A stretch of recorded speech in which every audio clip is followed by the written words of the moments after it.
No Evangelho segundo escreveu Mateus, no capítulo 6. Mateus, capítulo de número 6.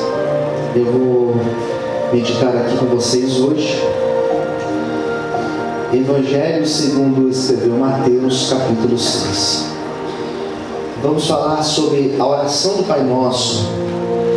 Todos nós aqui conhecemos a oração do Pai Nosso, já oramos a oração do Pai Nosso. E o versículo que eu vou ler, Mateus capítulo 6, a partir do versículo de número 5, aqui começa um discurso de Jesus sobre a oração. Mateus 6,5, a palavra do Senhor diz assim: e quando orares, não sejas como os hipócritas, pois se comprazem em orar em pé nas sinagogas e nas esquinas das ruas, para serem vistos pelos homens. Em verdade vos digo que já receberam o seu galardão. Versículo 6. Mas tu, quando fores orares, entra no teu aposento, fechando a tua porta, ora ao teu Pai, que vê o que está em oculto, e teu Pai, que vê o que está em oculto, Ele te recompensará. Versículo 7. Meu amor, pode desligar a música, por favor, tá? O Eric que vai acompanhar aqui. Versículo 7. E orando, não useis de vãs repetições. Não precisa ficar repetindo muitas vezes, como os gentios, que pensam que por muito falarem serão ouvidos. 8. Não vos assemelheis, pois, a eles, porque o vosso Pai sabe o que vos é necessário, antes de vós lhe pedirdes. Portanto, vós orareis assim. Aqui começa a oração do Pai Nosso. Vós orareis assim: Pai nosso que estás nos céus, santificado seja o teu nome, venha o teu reino, seja feita a tua vontade, como no céu, assim na terra como no céu. O pão nosso de cada dia nos dai hoje, perdoa nossas dívidas, assim como nós perdoamos aos nossos devedores. Não nos deixe cair em tentação, mas livra-nos do mal, porque teu é o reino, é o poder e a glória para todos sempre. Amém. Oremos. Fala conosco, Senhor, nesta manhã. A hora da tua palavra agora ser ministrada. Eu te peço, como todas as outras vezes eu sempre peço, fale conosco, Senhor. Abra o nosso entendimento, para que a palavra de hoje ministrada seja como uma flecha certeira no seu alvo. Que o nosso coração seja tocado por essa palavra de hoje. Abençoe os que estão aqui presencialmente, os que assistem esse culto ou a pregação em algum outro momento do dia. Que a tua bênção esteja sobre nós, em nome de Jesus. Amém. Pode aplaudir Jesus?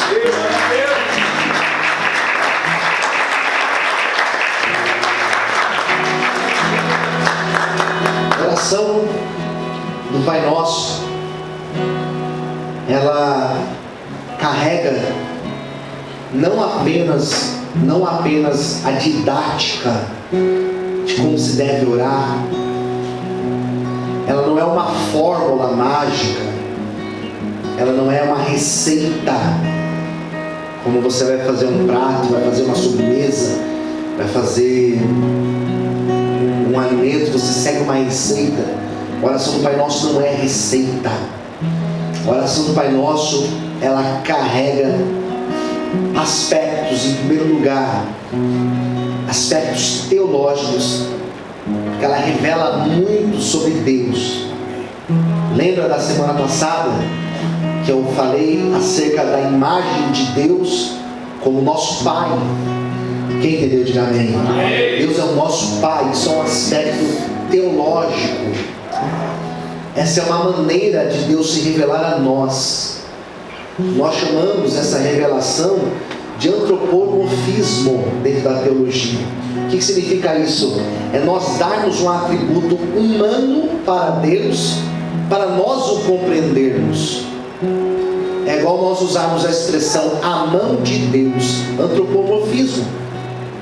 Não é que Deus tem uma mão, mas quando nós falamos a mão de Deus, nós entendemos.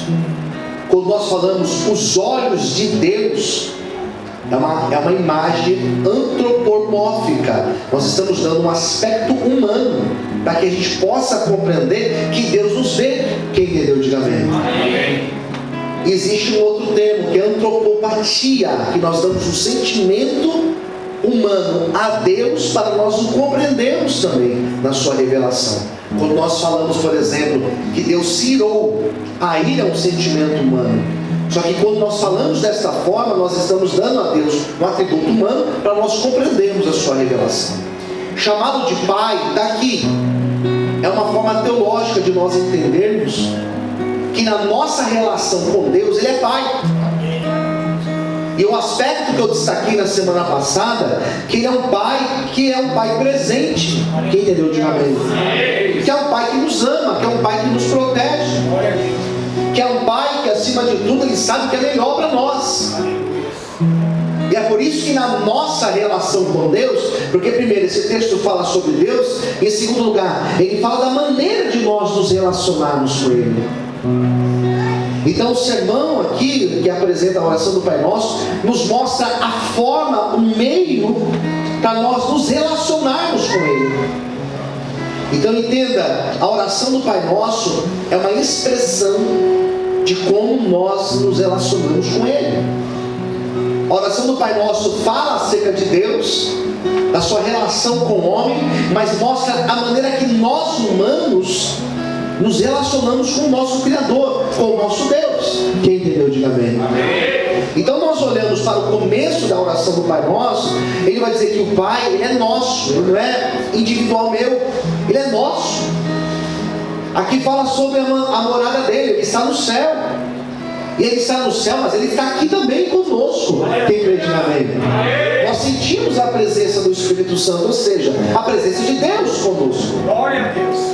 Falamos sobre a ideia da santidade, e é por isso que vem carregado aqui essa ideia, dizendo: santificado seja o teu nome. Aleluia. É um Deus que Ele é santo, e o nosso relacionamento com Ele parte também da ideia da santidade. Daí nós chegamos aqui no versículo de hoje, eu quero partilhar com vocês, e o versículo de hoje está no versículo 10. Versículo 10, que diz assim: venha o teu reino, seja feita a tua vontade, tanto na terra como nos céus. Vamos repetir essa frase? Venha o teu reino, seja feita a tua vontade, tanto na terra como no céu. De novo: venha o teu reino, seja feita a tua vontade, tanto na terra como no céu. Você pode dar glória a Deus por essa palavra? Louvado seja Deus. Venha o teu reino. Primeira parte do texto diz: venha o teu reino. Venha o teu reino. E o reino de Deus na terra, ele é estabelecido através das nossas vidas. A palavra de Deus vai dizer que o mundo jaz no maligno. E parece contraditório quando nós falamos do reino de Deus na terra e também entendemos que o mundo jaz no maligno. Mundo que jaz no maligno, essa palavra mundo, ela é polissêmica, ela carrega muitos sentidos. A palavra mundo, ela tem várias ideias. Vou dar um exemplo para você. Quando alguém fala assim: olha, eu não ouço música do mundo. Quem entende essa frase? Diga amém. Amém. Você é crente, você entende essa frase? Amém, queridos? Amém. Eu não ouço música do mundo. O que significa isso? Porque as músicas, elas são do mundo. Mas quando a gente fala não ouço música do mundo, significa o quê? As músicas que aquele que é mundano, aquela pessoa que não é uma pessoa que busca a santidade, ouve. O mundo tem esse sentido. Como também se eu falar para vocês: olha, vou fazer um churrasco lá em casa, eu quero que todo mundo esteja lá. É todo mundo, pastor? É todo mundo mesmo? Não, são vocês aqui. Quem recebe, diga amém. Uma hora que eu ganhar um kit aí, se eu ganhar, vai que cola. Mundo mundo aqui significa nós. Significa nós. Esse grupo aqui de pessoas. Quem está entendendo, diga amém. Todo mundo. Você entende quando eu falo isso, quando alguém fala isso. E mundo também tem o sentido planeta. Nós moramos no mundo, nós estamos aqui, dentro de um planeta. Então a ideia de mundo, ela tem muitos sentidos. Reino de Deus aqui, quando Jesus veio para estabelecer o reino de Deus, muitos pensavam que o que Jesus faria era libertar Israel da opressão romana, porque Israel era condicionada a Roma. Tudo que Israel produzia, eles precisavam pagar impostos para o Império de Roma. Quando Jesus veio, eles pensaram o quê? Ele é o nosso libertador. Ele vai nos libertar do Império de Roma e vai estabelecer o seu reino da terra. Ele vai ser o rei aqui de Israel. Só que Jesus falou: meu reino não é daqui. Jesus falou: dai a César o que é de César e a Deus o que é de Deus. Jesus não foi contra o Império de Roma. O reino de Deus significa trazer a presença de Deus para a terra. E essa missão, eu e você, nós temos, de trazer o reino de Deus. Você sabia que quando você é uma pessoa honesta, você está trazendo o reino de Deus para a terra? Você sabia que quando você vai lá na rua na sexta-feira fazer a missão conosco, você está trazendo o reino de Deus para a terra?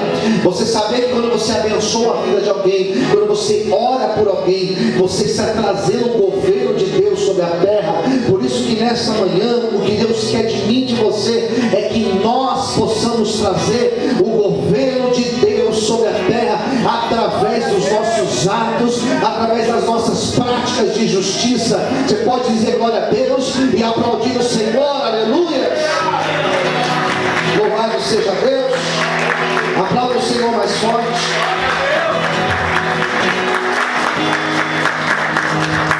Mas até que ponto o reino de Deus, até que ponto o reino de Deus existe nas nossas vidas?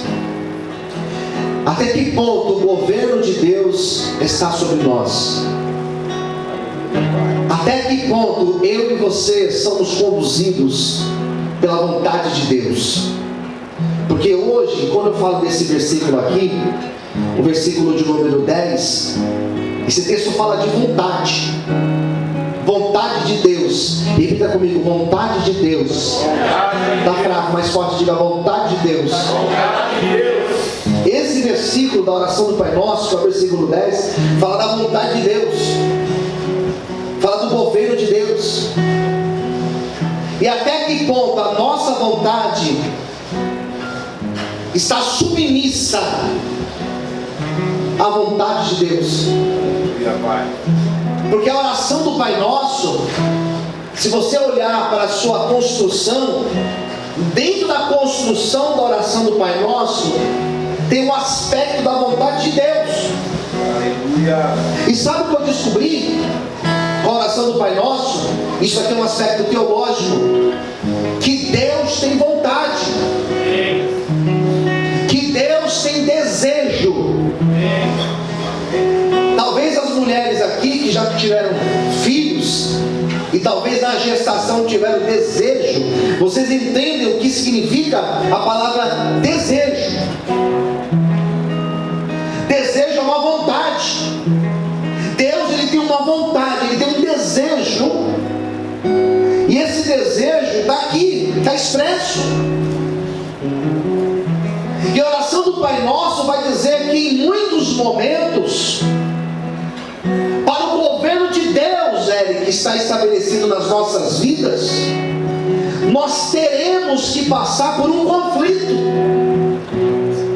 E como se chama esse conflito? A minha vontade e a vontade de Deus.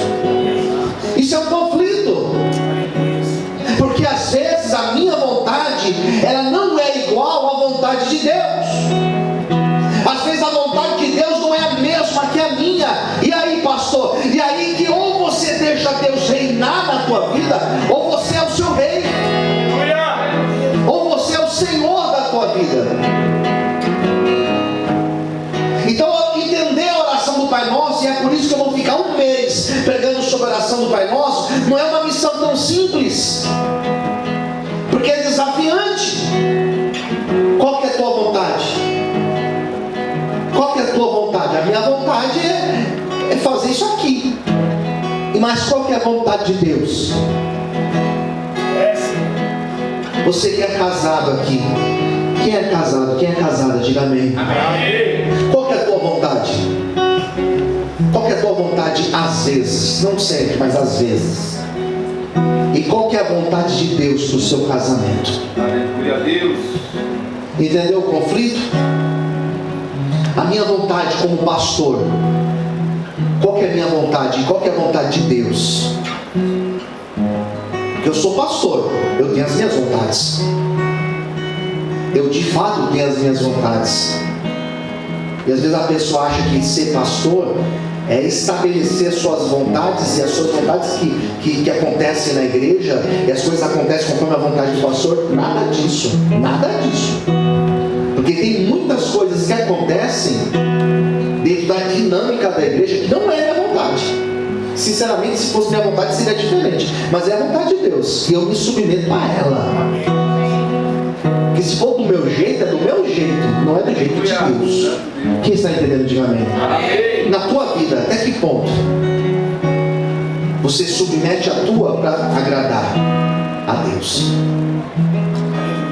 E sabe o que eu tenho percebido? E aqui eu faço uma crítica, uma reflexão crítica acerca da igreja contemporânea.